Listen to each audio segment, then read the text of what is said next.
연말연시를 맞이해서 2주간 에베네셀 기도회가 우리 교회 전통인데요.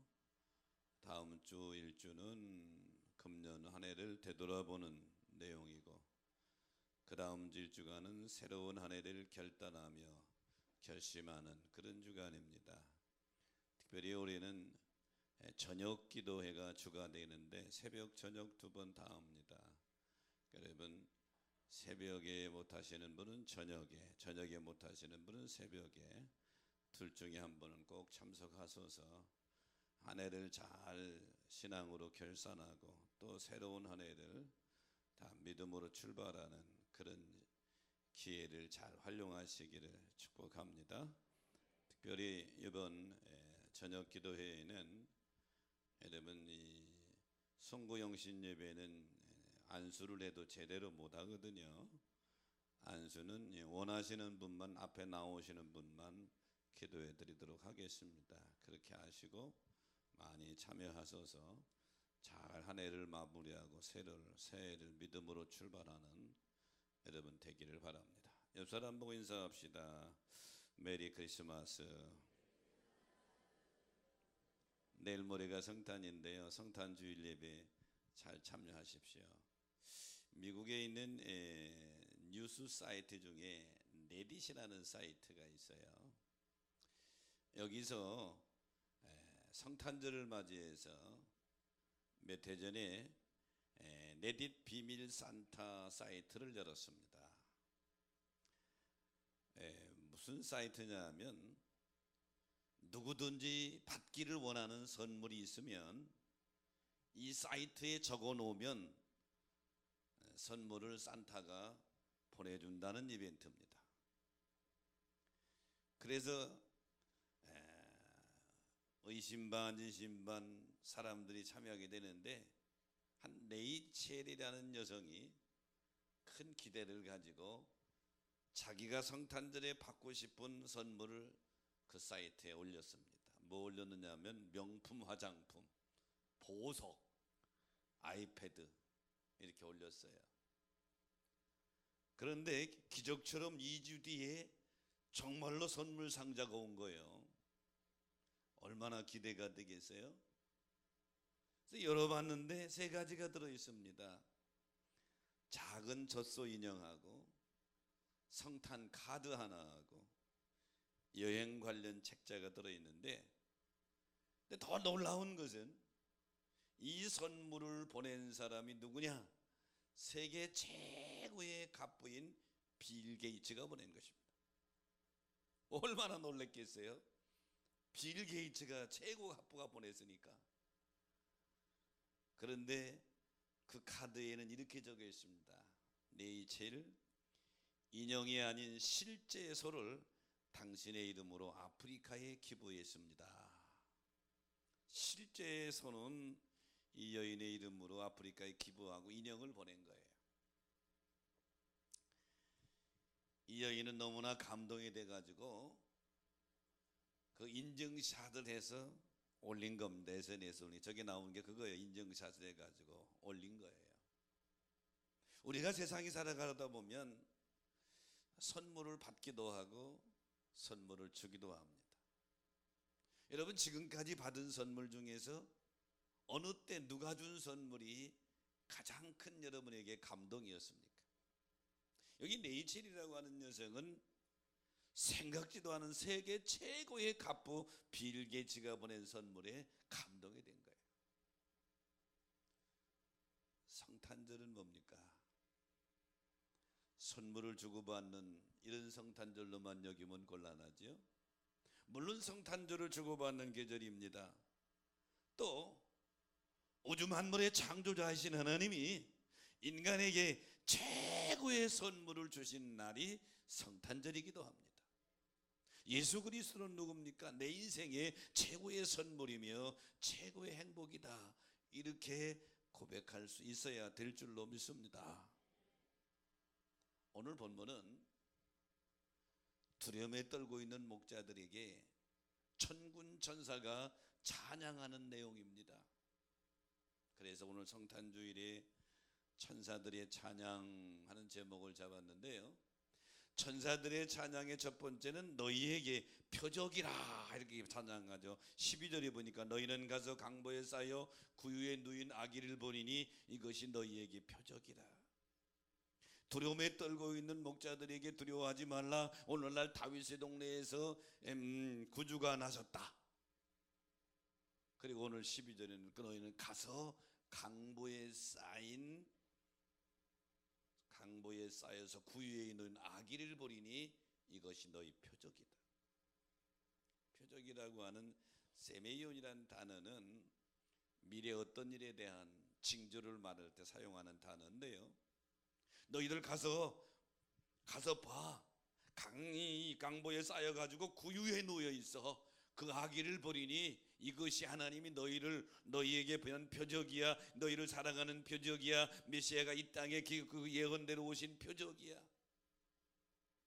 메시아는 화려한 왕궁에 오시지도 않고 부잣집에 오시지도 않고 짐승들이 사는 마국간에, 그것도 구유라고 하는 것은 모기통, 여물통입니다. 거기에 오셨다. 이 말씀은 예수님의 탄생은, 메시아의 탄생은 우연히 온 것이 아니고 구약에 예언된 대로 하나님이 역사하셔서, 하나님이 주장하셔서 너희에게 보낸, 하나님이 너희와 함께 한다고 하는, 임마누엘이 한다고 하는 너희의 표적이다. 성탄주일에 하나님이 여러분을 사랑한다고 하는 표적, 하나님이 여러분과 함께 한다고 하는 표적, 하나님이 나를 지극히 사랑해서 내가 구원받았다고 하는 표적들이 여러분에게 있으시기를 축원합니다. 우리가 믿음의 길을 걸어갈 때 확신을 얻을 때는 뭐냐면 표적을 얻을 때 확신을 얻어요. 사사기 6장에 보면 기드온이 하나님의 사사로 부름받는 장면입니다. 그리고 미디안 연합군과 전쟁에 승리하는 장면이 뒤에 쭉 전개되는데요, 기드온은 하나님의 감동으로 부름을 받았습니다. 미디안이 이스라엘을 계속 괴롭히니까 하나님 앞에 이스라엘 백성들이 기도했어요. 하나님이 미디안을 물리치기 위해서 사사를 부르는데 기드온을 부른 거예요. 부름받기는 했지만 미디안 연합군을 대해서 이길 만한 자신이 없는 거예요. 그러니까 하나님께 이렇게 기도합니다. 하나님, 만약에 하나님이 이 백성을 구원하시길 원하시면, 저를 사사로 쓰기를 원하시면 저에게 표적을 보여주십시오. 뭘 요구했느냐 하면 사사기 6장 36절 37절에 보면, 제가 양털을 한 묶음을 마당에 놓을 테니 양털에게만 이슬이 있게 하고 주변은 마르게 하소서. 하나님이 알았다. 그 다음날 아침 보니까 양털을 짜니까 물이 흠뻑 나와요. 그런데 주변 전부 마른 땅이 돼버린 거예요. 그래도 확신이 안 서. 하나님 죄송합니다만 한 번만 더 하겠습니다. 39절 40절에 보니까 이번은 반대입니다. 양털은 뽀송뽀송하게 해주시고 주변만 이슬로 가득 적시게 해주소서. 알았다. 그 다음날 보니까 주변은 질퍽질퍽한데 양털은 뽀송뽀송하게 말랐단 말이에요. 이 두 가지 시험을 통해서 기도하니, 하나님이 나를 부르셨구나, 하나님이 나를 쓰시길 원하시는구나, 하나님 이 백성을 미디안 연합군에서 구원하시길 원하시구나. 그리고 300명의 용사를 가지고 미디안을 물리치잖아요. 기도원이 그런 용기, 그런 이 힘이 어디서 나와요? 표적입니다. 하나님이 나를 부르셨다, 하나님이 우리와 함께한다, 하나님이 이 백성을 건지시길 원하신다고 하는 표적에서 확신을 얻은 것이죠. 아기 예수의 탄생, 천군 천사가 찬양하면서 12절에 너희는 가서 강보에 쌓여 구유에 누이는 아기를 보리니 이것이 너희에게 표적이라. 무슨 표적이요? 하나님이 너희와 함께 한다고 하는 표적이요, 하나님이 너희를 사랑한다고 하는 표적이요, 하나님이 우리와 임마누엘로 함께 임재하셨다. 영원하신 하나님이 제한적인 시간 속에 임하셨다. 이런 표적이란 말이죠. 사랑하는 여러분, 근본 성탄절을 보내면서 하나님이 여러분과 함께하는 것을 경험하시기를 축원합니다. 여러분 느끼시기를 축원합니다. 확신하시기를 축복합니다. 이 확신이 있을 때에 우리가 믿음 생활에 승리할 수가 있는 거예요. 인류 역사를 보면 세상에 많은 리더들이 등장하다 사라지는데 세상에 원하는 리더들은 연합하고 카리스마가 있는 강력한 리더들을 원하죠. 근데 21세기를 지나가면서 이 리더의 이상향이 조금씩 바뀌어져 갑니다. 이제는 유능하고 카리스마가 있는 리더가 아니라 섬김의 리더, 즉 서번트 리더십을 원하고 있는 것이죠. 이 서번트 리더십이라고 하는 말을 처음 쓴 사람은 1970년대 AT&T의 기업의 중역인 노버트 그린리프라고 하는 사람이 에세이에서 처음 썼습니다. 그린리프는 자신의 경험과 관찰을 통해서 조용하고 겸손할수록 리더에 적합하다. 그래서 그린리프는 섬기는 것이 리더의 조건이 아니라 리더의 목적이다. 그래서 이 그린리프가 처음 이 단어를 쓰긴 했지만 사실은 예수님의 리더십이 서번트 리더십인 줄로 믿습니다. 마태복음 20장 28절에 보니까 예수님이 이렇게 말씀하셨어요. 인자가 온 것은 섬김을 받으러 온 것이 아니고 도리어 섬기려 하고 자기 목숨을 많은 사람의 대속물로 주려 함이니라. 예수님이 땅에 오셔서 충분히 섬길 만한 자격 있는 분 아니에요? 삼위일체 하나님이세요. 영원한 시간, 영원 속에 계신 분이 제한적인 시간 속에 오신 분이 성육신하신 우리 주님이시란 말이죠. 그런데 이분이 인간의 몸을 입고 이 땅에 오셔서 말구 위에 태어나시고 그리고 자기 목숨까지 다 섬기는 제물로 대속의 제물로 주셨다.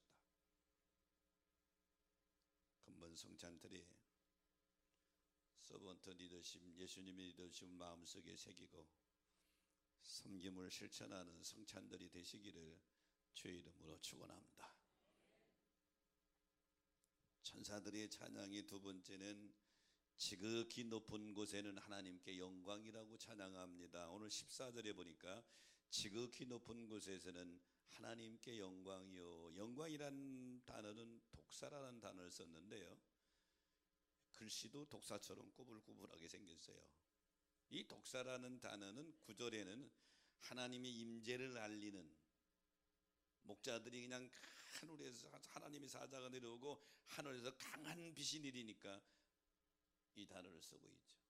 그리고 오늘 14절에도 같은 단어인데 하나님께 마땅히 드려야 될 존귀를 나타낼 때 이 단어를 씁니다. 다시 말하면 이곳에서의 찬양은 은혜로움과 장엄함과 영광이 하나님께 속했습니다 하는 찬양이죠. 예수 그리스도의 탄생은 인류를 구원하실 하나님의 구원 역사의 최고의 결정판인 줄로 믿습니다. 구약에서 끊임없이 예언하다가 이 땅에 세례 요한이 예수님보다 먼저 오시고 6개월 후에 예수님이 땅에 오신 예수 그리스도의 탄생은 인류를 구원하실 하나님의 구원 역사의 최고의 클라이막스 결정판이란 말이에요. 예수님 왜 오셨는데요? 사망으로 가고 있는 인간들을 구원하기 위해서 오셨다.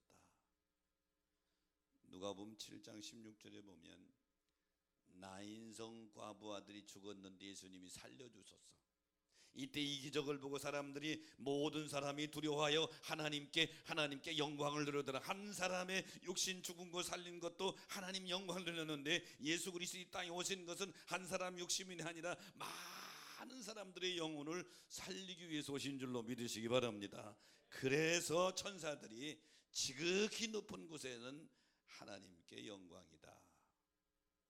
이 땅에 오신 우리 주님은 삶의 모든 초점이 하나님 영광에 맞춰져 있었어요. 요한복음 7장 18절에 보니까 스스로 말하는 자는 자기 영광만 보아되 보내신 이의 영광을 구하는 자는 참되도다 그랬어요. 그리고 그리고 제자들에게 기도를 가르쳐 주면서도 나라와 영광이 아버지께 있습니다. 영광을 꼭 놓으셨죠. 17장 4절에도 아버지께서 내게 하라고 주신 일을 내가 이루어 아버지를 이 세상에 영화롭게 하여 싸우니, 예수님의 모든 삶의 초점은 하나님 영광.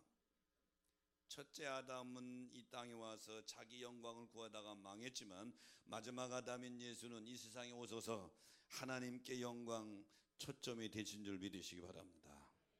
그러므로 사랑하는 여러분, 성탄절을 보내면서 나의 삶의 초점이 하나님 영광에 맞춰져 있나 한 번쯤 점검해보고, 무엇을 하든 어디에 있든지 여러분의 삶의 초점이 하나님 영광에 맞춰져 있게 되기를 축원합니다.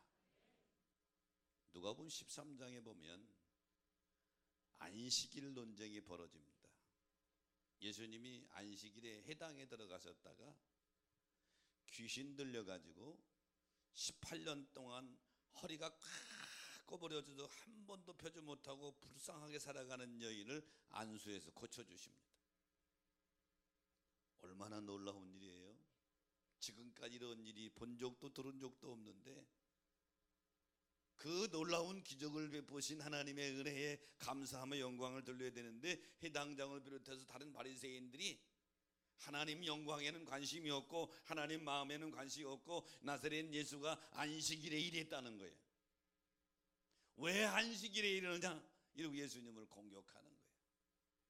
하지만 고침받은 그 여인은 누가복음 13장 13절에 보니까 곧 펴고 하나님께 영광을 돌리는지라, 하나님께 영광을 돌렸다.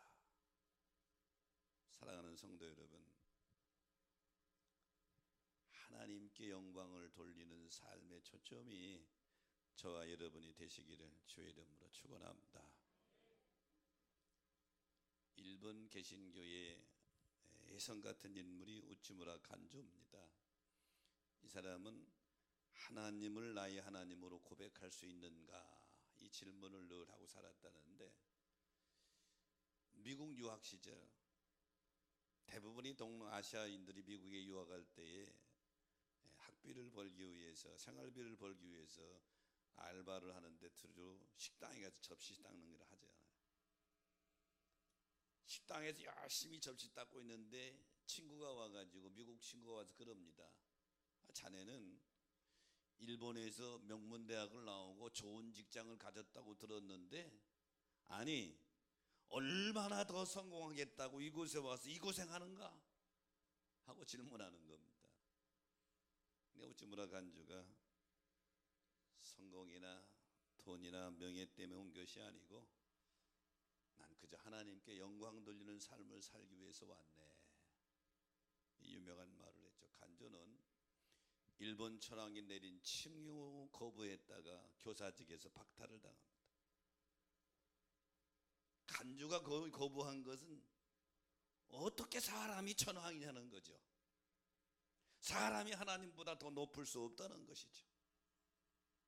이 사람의 삶의 초점은 하나님이 최고, 하나님 영광, 거기에 맞춰진 것이죠. 바라기는 금번 성탄절에 천군 천사가 메시아의 탄생을 찬양하면서 지극히 높은 곳에는 하나님께 영광이다, 이 하나님 영광 찬양했던 것처럼 여러분의 삶으로 찬양으로 여러분이 하나님의 영광을 찬양하고 노래하시기를 주의 이름으로 축원합니다. 천사들의 찬양의 세 번째는 땅에서는 사람들 중에 평화라 찬양하죠. 14절 마지막에 보니까 땅에서는 하나님이 기뻐하신 사람들 중에 평화로다. 14절을 보면 대조를 이루었어요. 지극히 높은 곳과 땅, 영광과 평화, 하나님과 사람, 이렇게 대조를 이루고 있지요. 메시아 예수 그리스도 탄생은 하늘에서는 지극히 높은 하나님께 영광이고, 이 땅에서는 사람들에게 평화다. 평화는 샬롬이라는 단어를 썼는데요, 하나님과 인간 사이에 존재할 수 있는 조화로운 관계를 나타낼 때 쓰는 단어입니다. 단순히 고통이나 전쟁이 없는 상태를 가리키는 정도가 아니라 하나님과의 관계 속에서 평안과 번영을 누릴 때 사용하는 단어입니다.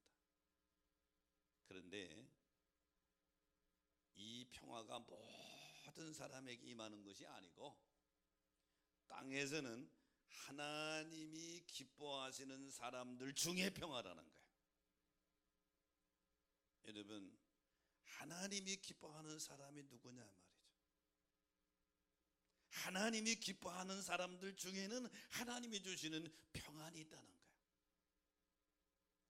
예수님이 십자가의 죽음을 예고했을 때 가룟 유다는 예수를 팔러 나갔고 나머지 11명의 제자들은 두려워 벌벌 떨어요.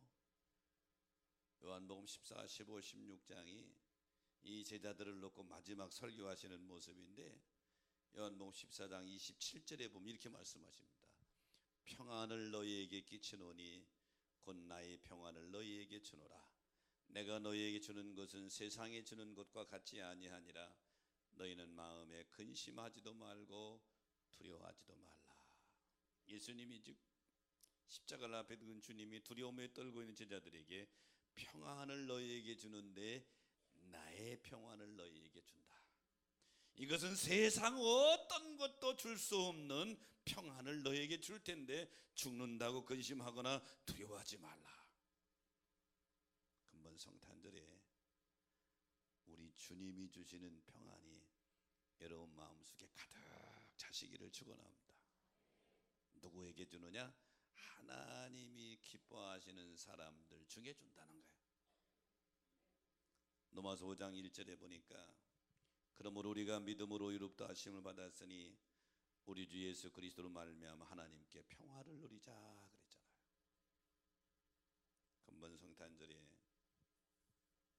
여러분 마음속에 세상이 줄 수 없는 평안이 넘치게 되기를 축원합니다. 천사가 지금 그 찬양을 노래하고 있어요. 이사야서 53장은 여호와의 종의 노래, 이사야서는 4번 나오는데 그 4번째 마지막이 53장입니다. 53장에는 별명이 붙었는데 고난받는 종이라는 별명이 붙어 있습니다. 즉 장차 오실 메시아에 대한 예언인데 메시아가 이 땅에 와서 어떤 일을 감당하실 것인가에 대한 예언이 이사야서 53장의 내용입니다.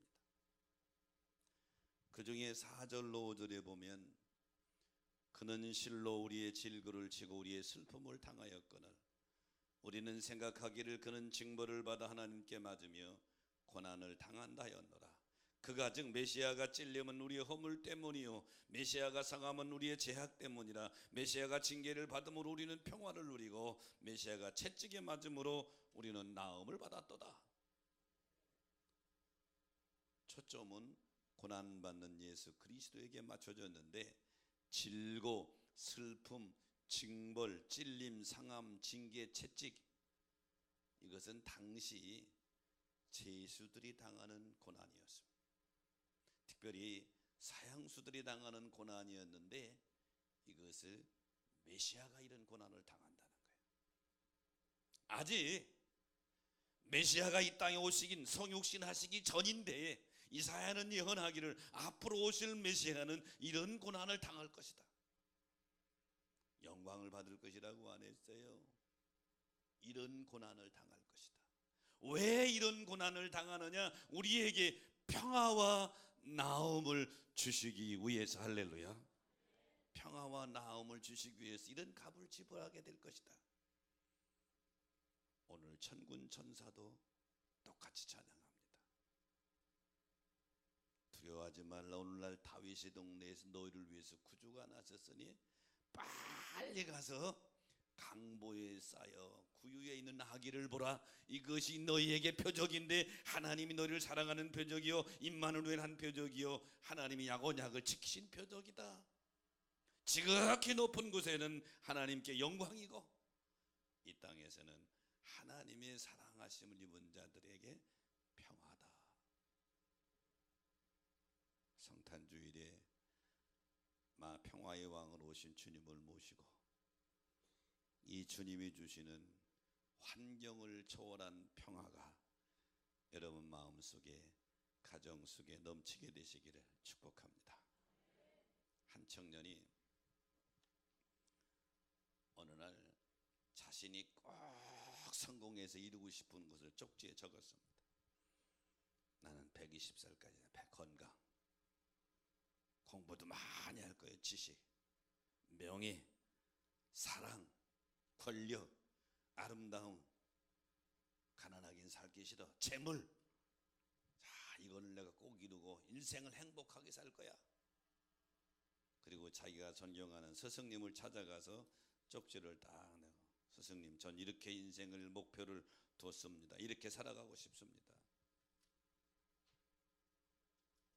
그걸 쪽지를 딱 읽은 스승님이, 여보게, 자네가 여기 적어온 것은 참으로 훌륭한 것들이네. 그리고 일리가 있는 생각이고 목표네. 그런데 중요한 거 하나가 빠졌네. 그들이 펜을 갖다가 이 젊은이가 적어온 곳에 쫙 긋는 거예요. 딱 적었더니 그 위에다가 글씨 다 하나를 쓰는 거예요. 마음의 평화, Peace of mind, 마음의 평화다. 청년은 망치로 뒤통수를 맞은 것처럼 큰 충격을 먹었습니다. 스승은 이렇게 말하죠. 마음의 평화가 없이는 자네가 이루려고 하는 이것은 오히려 자네에게 괴로움과 고통을 더할 것이네.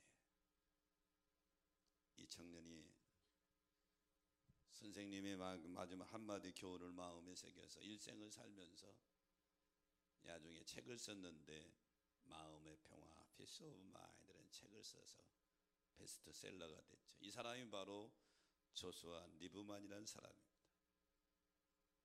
사랑하는 여러분, 예수님은 우리에게 평화를 주시려고 이 땅에 오신 줄로 믿습니다. 평화, 평화, 평화.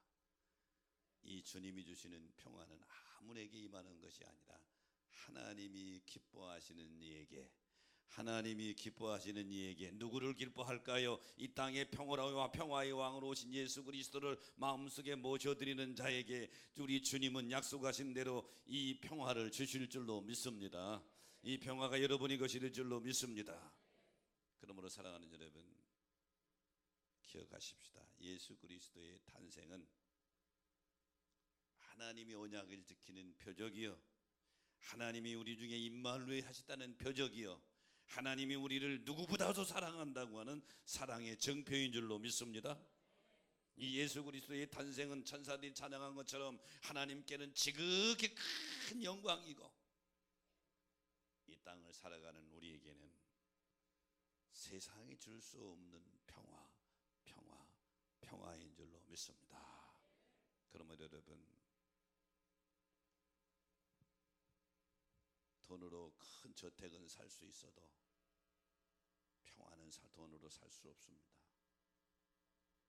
돈으로 인류 침대는 살 수 있어도 달콤한 평안한 잠은 살 수 없습니다. 이 땅에 평화의 왕으로 오신 주님을 심령 깊이 여러분의 주인으로, 왕으로 모시고 그분이 주시는 평안을 늘 누리며 살아가는 여러분의 삶이 되시기를 주의 이름으로 축원합니다. 자, 말씀 생각하시면서 우리 찬양하면서